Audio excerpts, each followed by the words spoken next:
They say that youth is a rising tide, a season of inevitable expansion where the world is meant to grow larger with every passing day.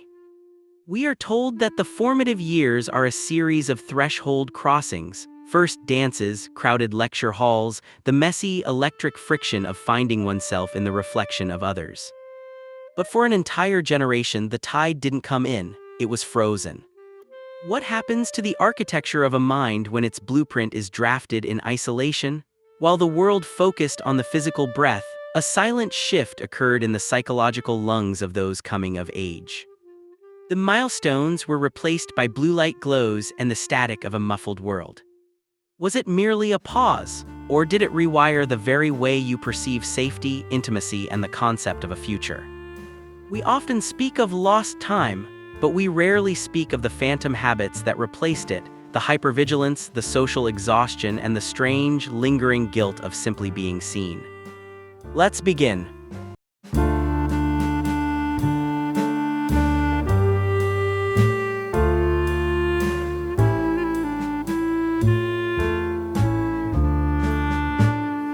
There is a specific kind of silence that exists only within a bedroom where the door is closed and the world is elsewhere.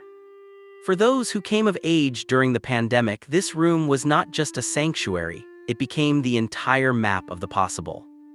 Psychology often speaks of windows of development, brief, critical periods where our brains are primed to learn the nuances of human connection, the subtext of a smile, or the unspoken rules of a crowded room. But what happens when that window is made of glass and pixels? When you spend your formative years behind a screen, you aren't just missing events, you are missing the data of being human. You learn to read the world through a camera lens, a curated two-dimensional version of reality where every interaction could be muted, exited, or turned off. This created what we might call the liminal freeze. It is the feeling of being perpetually stuck in a hallway, watching the life you were promised through a window you cannot open. Have you ever felt a strange, inexplicable hesitation when stepping back into the light? A sense that your social muscles have slightly atrophied? This isn't just shyness, it is the psychological consequence of having your sensory feedback loops severed. In a physical classroom, you feel the energy of the person sitting next to you. You learn to navigate the awkwardness of a silence that cannot be filled by a chat box. Without these micro-interactions, the self begins to feel like a ghost, present but not quite solid. The digital world offers a seductive control, but it lacks the friction that shapes a personality.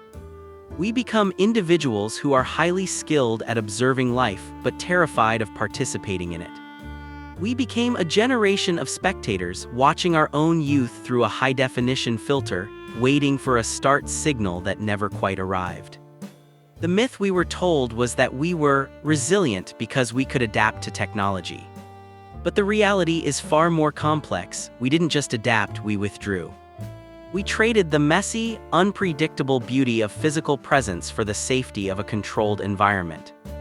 And now, as the doors have finally opened, many of us find that we are still standing at the threshold, looking at the handle, wondering if we still know how to turn it.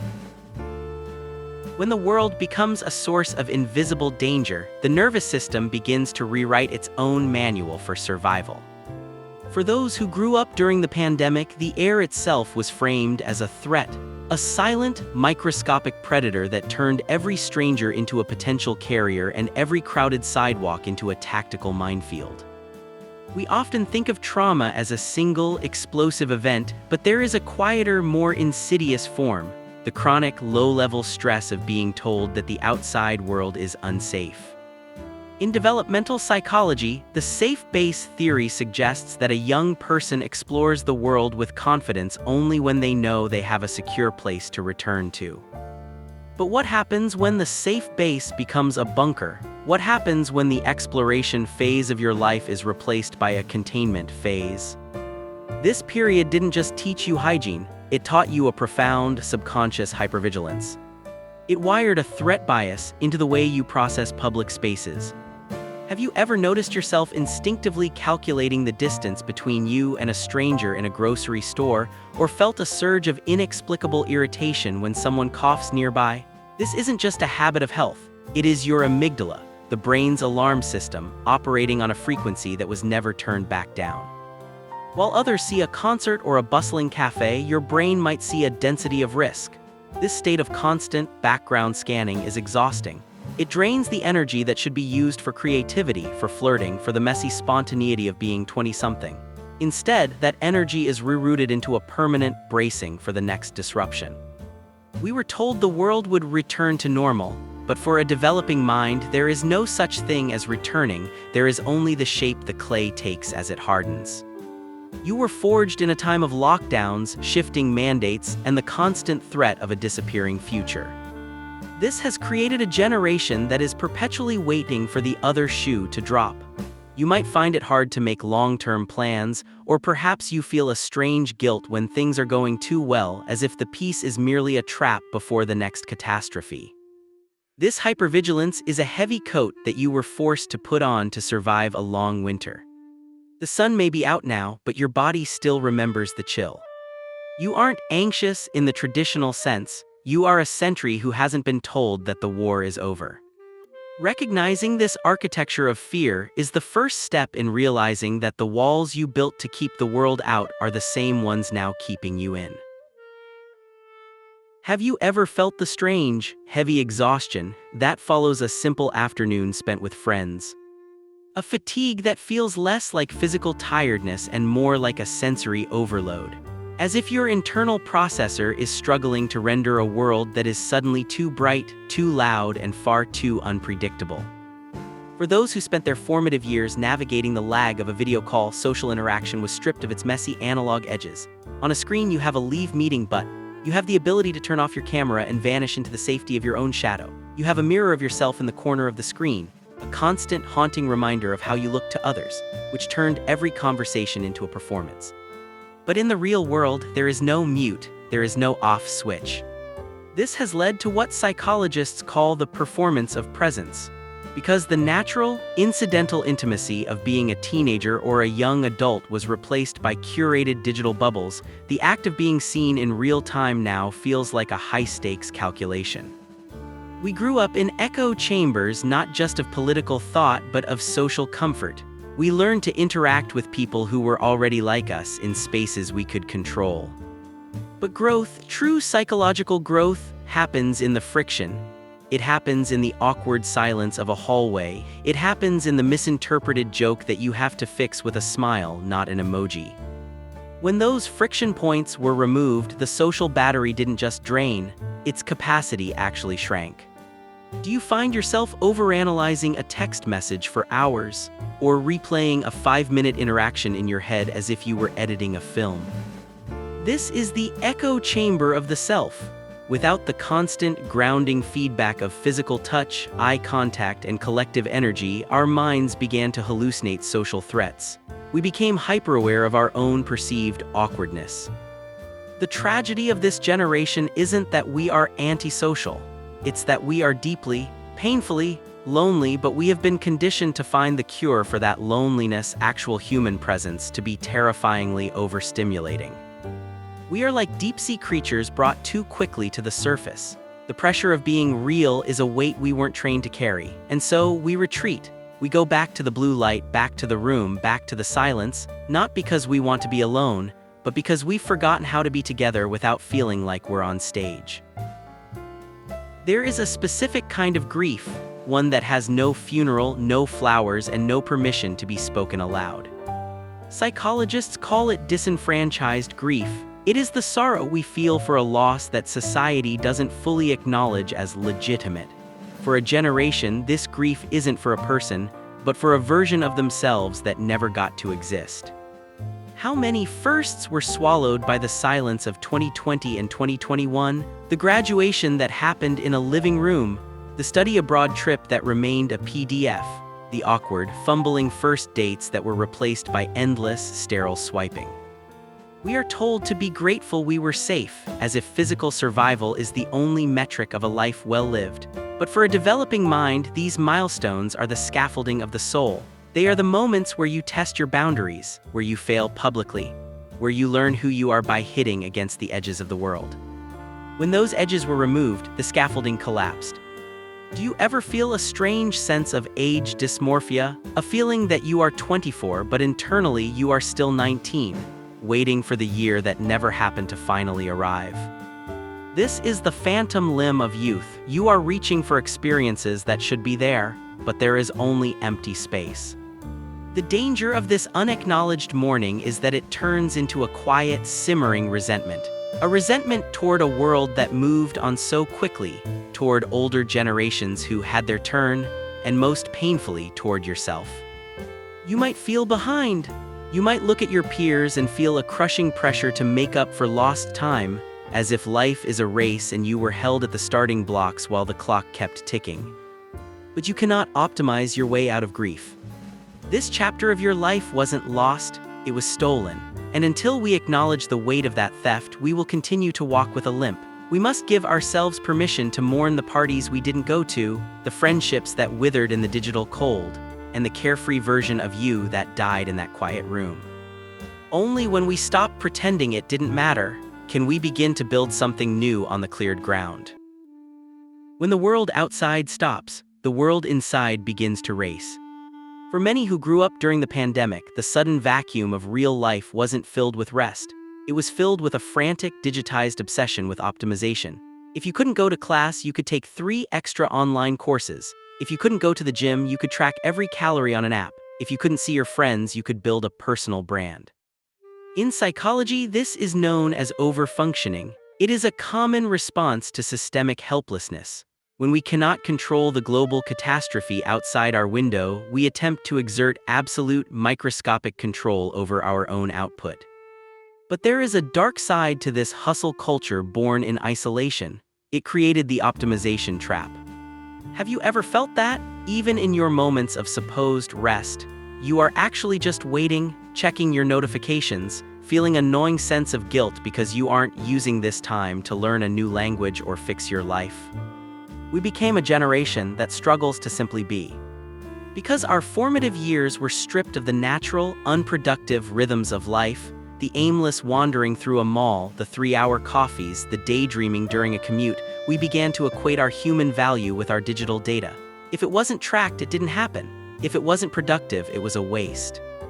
This has led to a widespread, quiet burnout. Not the kind that comes from working a 60-hour week, but the kind that comes from the internal demand to always be becoming something better, because the current you feels stagnant in a world that is frozen. We used productivity as a shield against existential dread.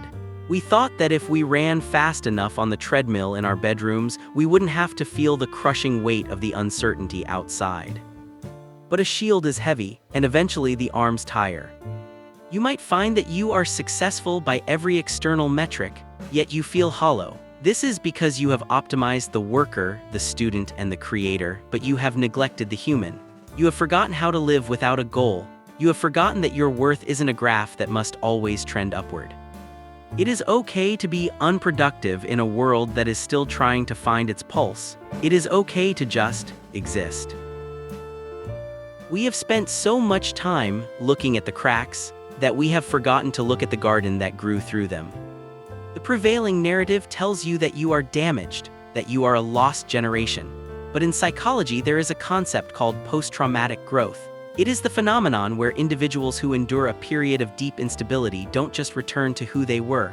They develop new, complex layers of strength that a normal life could never have forged. If you look closely, beneath the social exhaustion and the hyper-vigilance, you might find a unique kind of digital wisdom. You are a generation that learned to maintain intimacy across impossible distances. You learned to find community in the corners of the internet when the physical streets were empty. This isn't just scrolling. It is a highly evolved form of empathic literacy. You can read the subtext of a text message, the tone of a forum, the silent cry for help in a digital space, with a precision that older generations struggle to grasp. Have you noticed that you have a lower tolerance for performative life? Because you saw the world stripped down to its barest, most essential bones, health, family, survival, you have developed a BS detector that is incredibly sharp. You are less likely to be moved by shallow corporate promises or hollow social status. There is a reflective depth in you. While others were busy running from one event to the next, you were forced into an involuntary monastic period, You sat with your thoughts, you faced the void. This has made you more introspective, more aware of your own mental health, and more compassionate toward the hidden struggles of others. You aren't fragile, you are calibrated. You have learned that the world can change in a heartbeat, and while that creates anxiety, it also creates a profound, quiet adaptability. You know how to pivot, you know how to survive in the quiet. The COVID gap wasn't a hole in your development. It was a different kind of soil. And the roots you grew during that time, roots of self-awareness, digital connection, and a refusal to accept the status deeper than you realize. You aren't a broken version of a previous generation. You are a new archetype, one that knows how to find light in a very, very dark room. Healing is not a return to who you were. It is a slow, deliberate re-inhabiting of the space you once occupied. For those who grew up in the Great Pause, the physical world can feel like a foreign language that you've forgotten how to speak fluently. You might find yourself standing in a crowded room, feeling a strange phantom static, as if you are still trying to adjust the volume of reality. In psychology, we call this exposure and response prevention, but in the context of a generation, it is more like a sensory thawing. You have lived in a state of hypercognition where every interaction was processed through a screen, filtered by a delay, and analyzed before it was sent. But the physical world is precognitive. It is the feeling of wind on your skin, the smell of a library, the way a room feels when a friend walks in. These are things you cannot think your way into, you have to feel your way back. Have you noticed a tendency to overplan your social life, or a fear of the unscripted moment? This is the digital residue. To reclaim the horizon, you must give yourself permission to be inefficient. Go for a walk without a podcast, sit in a cafe without a laptop. Let yourself be bored in a physical space. This isn't a waste of time, it is a recalibration of your nervous system. You are teaching your brain that unstructured space is not a vacuum to be feared, but a room to be lived in. We must move from being spectators of life to participants in it. This doesn't mean you have to be the loudest person in the room. It means learning to trust your body again. It means realizing that the threat has shifted, and that your safe base can now be found in the rhythm of your own breath, even when you are outside your bedroom door. You are allowed to take up space. You are allowed to be seen in low resolution, without a filter, without a script, without the ability to undo a moment. The beauty of the physical world is its imperfection, and it is in that imperfection that you will finally find the you that has been waiting behind the glass. There is a profound, quiet strength in realizing that the isolation you felt was actually a collective experience. For years, you sat in your room looking at a screen, convinced that you were the only one falling behind. You felt like a solitary island in a vast digital sea. But if we pull back the camera, if we look at the landscape of this generation, we see a vast archipelago. Thousands of islands, all weathering the same storm, all feeling the same phantom loss. In sociology, this is known as collective effervescence, the sense of belonging and meaning that comes from participating in shared rituals. Because your rituals were canceled, that spark went dormant, but it did not die. You are part of a demographic that possesses a radical, newfound empathy for vulnerability. You know what it feels like to have the rug pulled out. You know what it feels like to be lonely in a connected world. And this knowledge, this scar tissue, is exactly what makes you capable of building a future that is softer, kinder, and more human than the one that came before. The goal of your life is not to catch up to some imagined timeline. There is no clock, there is only the path you are on right now. You survived a global rupture during your most formative years. That makes you a pioneer of a new kind of consciousness.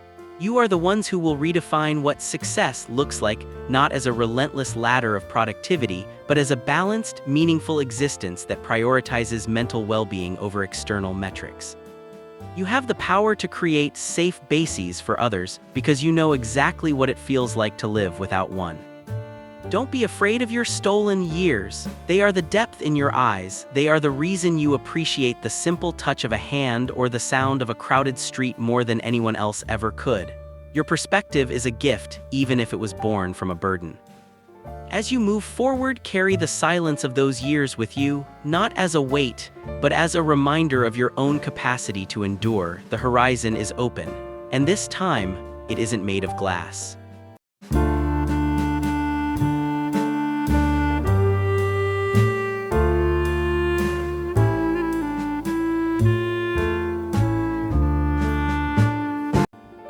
If this reflection made you feel seen, or if parts of this journey felt like a mirror to your own quiet struggles, I want you to know that you are not alone in your static. It is easy to feel like the world is moving too fast and that you are the only one struggling to find your footing.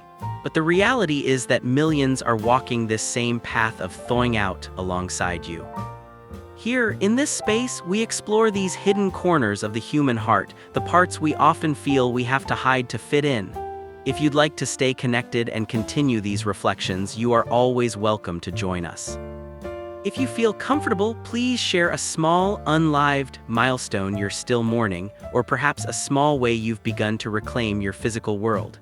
Your words might be the exact validation someone else needs to hear today to feel a little less isolated. Take a deep breath. You survived the silence. You are allowed to be here. You deserve to heal at your own pace.